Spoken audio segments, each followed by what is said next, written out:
And so the mini titles are actually moves of are moves in the game. So 3, Bishop to B5. Dear Lord, I come to you undisturbed. Dear Lord, I come to you disturbed, amidst fields of men undeserved. The ones who mediate your laws disrupt my visions with their flaws. Behind mind's doors of sacrilege resides their holiness, abridged rivers, illuminating plights. I choose life absolved of their strife. 3, A6. Dear Lord, my grandma says daddy, as in Grace McCullough Bailey, bishops of the United House, I pray you know the rest. They shout for grace, the girls graced, boys graceless. Grandma wants me to cut my hair, but I'm blessed enough. I comb through queries, ask why God, ask why care. 4, Bishop to A4. Dear Lord, I ask easy questions, not ones regarding denial, theft, nor regarding my childhood, effects of touch being beguiled, not of self-exile, my caution, nor my leavings, nor my lonely, not the mud blood spooled from beliefs, nor gods I burn, damage, survive. 4, pawn to B5. Dear Lord, if you are anything to me, be daddy, be hostile beauty, night forest, the one kiss I leave unwashed on my left cheek. Eyes, egg light, be runny, scrambled, bones, be witchcraft, obscure, blurred truth, be unrhymed, be bad, be the nonce in nonsense. I want you dirty. 5, Bishop to B3. Dear Lord, I often envision a chess game on tile floorings, stained from a lingering despondence. Polished tiles turn to mark cities, bishops voyage within to save primitives, living wild without the old books to dictate their myths. And myths are bishops, slant logic. 5, Bishop to E7. Dear Lord, dear Lord, dear Lord, dear Lord, dear Lord, dear Lord, the Lord's Lord. Oh dear Lottie, Lottie, Lottie, Lord dearest, the hair's Lord, the hair's Lord, the ears Lord, Lord the evils, dream Lord, drink lords, Lord's drunk driving, the Lord's allure, dear John or Lord, dreary Lord, dread lords, the Lord's dead.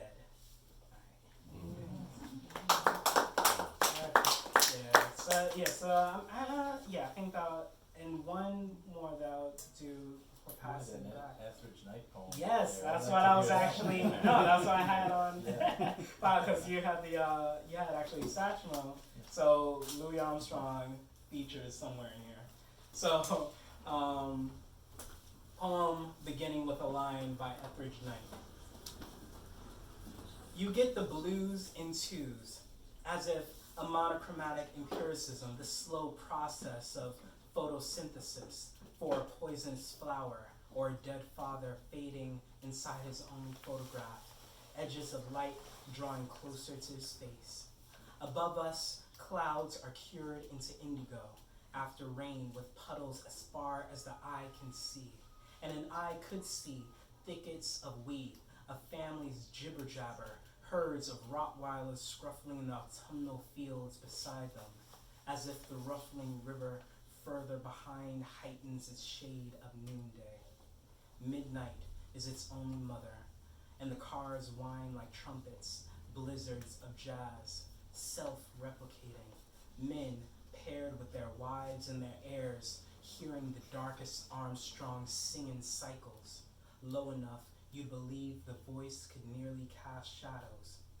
The inky children are swallowed by water made civil for fire. How could this not mean struggle? It's a wonderful world we've made for ourselves, but under snow are dangerous scarlets, the flesh a cobalt waiting for thawing. I don't know about you, but my blues comes in threes. I don't know about you, but my blues comes in trees.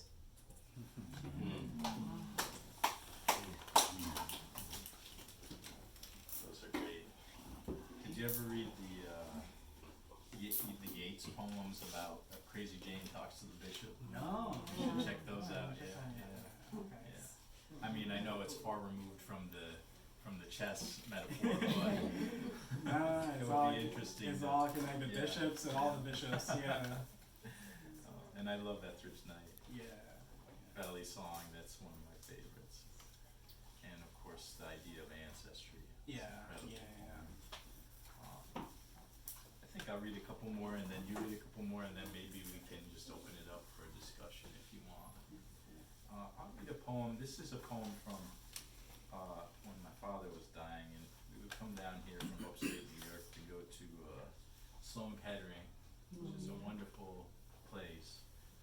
Even though, you know, if you have to have cancer, it's really the place to go. And while he was, you know, getting treatment and things like that, one of the things I would do would be to, I had a book about the Japanese painter Hokusai, who, you know, his images are all over the place, but not everybody else, like I didn't even realize how, you know, how ingrained he is in our culture. And one of my favorite stories about Hokusai, which some of you might know, is he was called before the shogun to be part of a art competition, and he got there and he rolled out a bolt of silk in front of the shogun, and he painted a blue line, a blue swath across it, and then he took a chicken and he dipped the chicken's feet in red paint, chased it across the bolt of silk, and he said, "This is autumn leaves on the river." And and he won this competition. And the shogun loved it, you know. So he was a character too. But I take all the images from this poem from Hokusai the painter. Some of them you'll be familiar with probably. Some of his paintings, like the Great Wave, we all know that one. That's all over the place. But I was also thinking about, you know, dying and the kind of debasement of that, but also there's a strange dignity, and also that there's even though you're experiencing death, it's like the Eros and Thanatos thing, there's like a bodiness of hospitals that's strange, like sexuality in hospitals, that seems bizarre, but you know, that's part of our human experience. So this poem tries to, you know, address some of that complicated stuff. And also my father, you know, who, you know, it's obviously important to me, but we had a tough relationship, so you know, there's all that background too. But this is called Dreaming of Hokusai at Sloan Kettering. Because all the animals are kings and queens, I wait for the rain to paint me. I long to dream the butterfly dreaming me, while the blood lotuses into test tube, pillow cherry blossoms the lolling head, and all over the world the living still go on living despite the needle's truth, stitching saline into this purple vein, as a hawk is painted onto a bough, and the window beads itself up with rain. The great wave continues to crash against the clear sky. Peasants fly kites from the roofs that appear higher than Mount Fuji's snows. The fisherman's wife fucks an octopus or two, and the patties remain tended even when the south wind blows your hat off. We in our frail bodies are woodcut, sketched on silk, silkworms ourselves, ideograms for dying, riders galloping a ridge toward a mountain we will never reach. There is no way to paint the swan in you, or the heron taking wing, the village, its terrible stillness before the fire. For now, you have only the orderly joking with the phlebotomist, asking her to draw your blood in a bikini next time. This is your temple, your tea house, your watermill frozen in its churning, a wheel of rivulets like braided hair, or like the sutures in your throat and chest. And the hospital might trick you into believing this pain might make you holy, but you are already holy.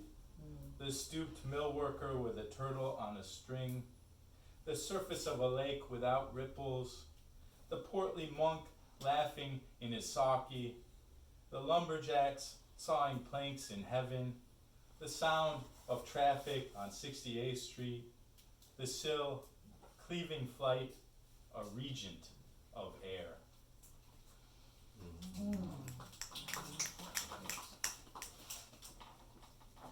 And here's two newer poems. This is from my next book, which is going to be called Lullaby with Incendiary Device, and it's for my daughter. And so maybe I'll read that title poem for my daughter. I know a lot of you are parents here, and you know the kind of blessing that is, and the complications of emotions that you feel, and those moments when your child is first born. And this is just me talking to my daughter, and hopefully some of these poems will mean something to her many years from now. Lullaby with Incendiary Device, Breech 12, and Oil Slick. Before you were born, I dreamed you into each cadence I would ever hear. One note of bluebirds' horizon endures. You board a paper boat and cross the sea. I love you so much the schooners inside my heart keep crashing into each other and capsizing, but at least they aren't all sunk yet, and no sailors have drowned so far. What I mean by this is simple. Stay close always. Teach me to crayon fire. Better yet, teach me the crazy hairstyles of fire burning on the water's surface, my dear little one. Teach me what the fire looks like from the underside of a wave. And then lastly, I know there's some school teachers here. I'm a high school English teacher, and been doing that for a while now, and this is a poem from my years of doing that, and really about all the students who are so memorable to me and have made my life so rich. And it's a difficult job because you're working in a broken system, and it is heartbreaking a lot of the times, but it's been a great joy to me as well. So this is called Prompts for High School Teachers Who Write Poetry.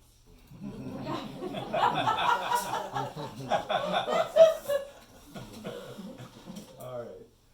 Write about walking into the building as a new teacher. Write yourself hopeful. Write years pass. Write it again. Write years pass. Write a row of empty desks. Write the face of a student you've almost forgotten. He's worn a Derek Jeter jersey all year. Do not conjecture about the adults he goes home to, or the place he calls home.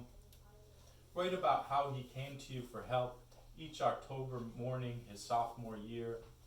Write about teaching Othello to him. Write wherein of entrees vast and deserts idle, rough quarries, rocks, and hills whose heads touch heaven. Write about reading his obituary 5 years after he graduated.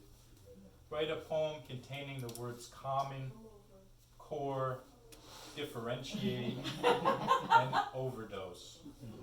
Write the names of the ones you will never forget. Jenna, Tiberius, Heaven, Megan, Tanya, Kingsley, Ashley, David. Write Mari with nobody's baby, tattooed in cursive on her neck, spitting 16 bars in the back row, as little white Mike beatboxed Candy Shop and the whole class exploded. Write about Zuli and Nellie, sisters from Guatemala, upon whom 1,000 strange new English words rained down on like hail each period, and who wrote the story of their long journey on La Bestia through Mexico for you in handwriting made heavy by the ajis and ayers, ached in their knuckles, hidden by their smiles. Write an ode to loose leaf. Write elegies on the nub nose of a pink eraser. Carve your devotion from a number 2 pencil. Write the uncounted hours you spent fretting about the ones who cursed you out for keeping order, who slammed classroom doors, who screamed, "You are not my father," whose pain unraveled and broke you, whose pain you knew, right? How all this added up to a life.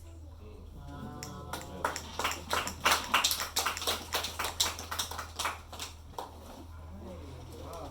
So I'm going to read a piece that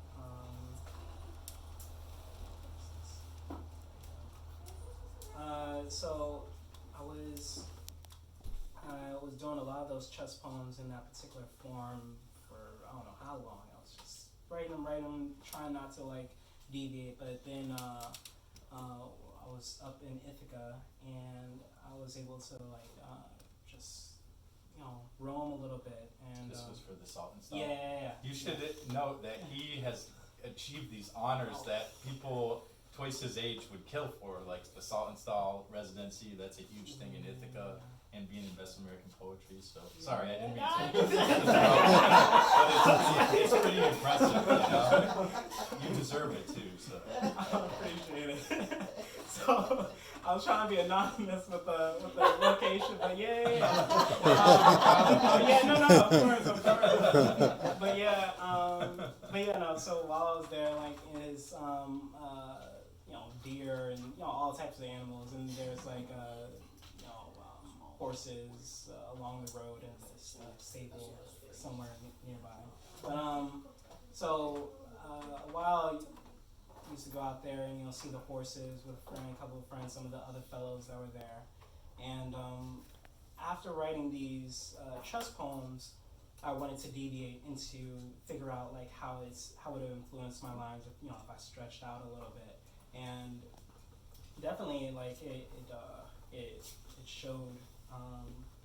It was a shift, at least for me. I don't know if it'll come out off into the ear, but at least for me it definitely shifted. And plus I was reading a lot of like Chinese poets and such, so like that density of like image was also influential. So here we go. Between beauty. Between beauty. We two walk bestially in a fable. I don't know when, but something began here. Once upon a time, our feet abandoned the past, twigs, mud water in our wake, nay interruptions. Horses, in dark clearings, throng their glamour. A dog yelps. Our eyes throb, weighed by their presences. And as if from everywhere, fireflies sprinkle night braille. From 42nd Street to the highway, to winding infinite, to open lot, to flies roadkill monopoly, to this is a new place, still no one from here is from here. Nothing's native if it's not needed. The townspeople don't need visitations. They've a quaint history of occupation, banjo and co, local shindigs and dugouts, maybe a lynching. Is a road we forget when it's behind us called good riddance? Cities far, but in a break of leaves, a hiss. Stand clear of the closing doors, cattle with briefcases herding. Here, we've machinery, we've economy, we've colony. I am an animal whom thinks little on being prey, yet still scared for my life. Whose body is yours, I ask to mine. His body does not answer. Distant myself, hay bales dot the fields, rural ellipses. In the pasture, life's unsolved. Everywhere we occur, questions dilate. I am a man bridged by beast, writing between beauty, wilderness, and horses, and yet still neglecting to mention their cage. Whose body is yours, I ask to mine. Their bodies do not answer. Stratus clouds thin from wet bereavement, gestural shores of cotton, pool, and fireworks periphery. The holidays heaves its light work, shimmering beads in an onlooker's skull reflecting the aerial potpourri. Beyond lies another celebration. not 4th of July, but rain, woods, wind and ground. At dawn, a fawn wanders in its solace, and oh, the holidays it's missed, or its family arguments, or its solemn jubilee orbiting the hours dead. Our eyes, our mirrors. It's a novel, I exclaimed, observing the family of horses, pairs of lovers sauntering the pasture, awaiting morning's longed. Leaning silent beside a gate, absorbent, mosquitoes halo our skin. Horses plodded to our perch as if summoned. Our hands kissed, gliding then their bodies gilded. We fed them what seemed for years. Some of their heads loomed over us just to be touched. Back home, folks say there's a war outside, but we are outside, in at least one world left to itself. The horses aren't aware fire nears. It's a secret we kept, perhaps deluding ourselves with it. But maybe they could tell, maybe they sensed our withholding, deciding to leave us to our own lonely deceit. Their built figures fade into silhouettes, colors once named, now absolved of their duty to be witnessed. Trodden roads, narrow, sedated night, seem further, only as we further.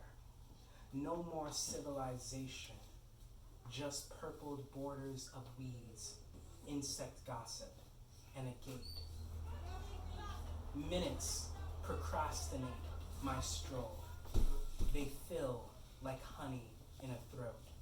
It's Ithaca quiet, beside air's vestiges, psalming trees, and a barn's wind chimes feigning.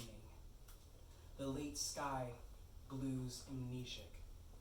Each night I remember, forgotten.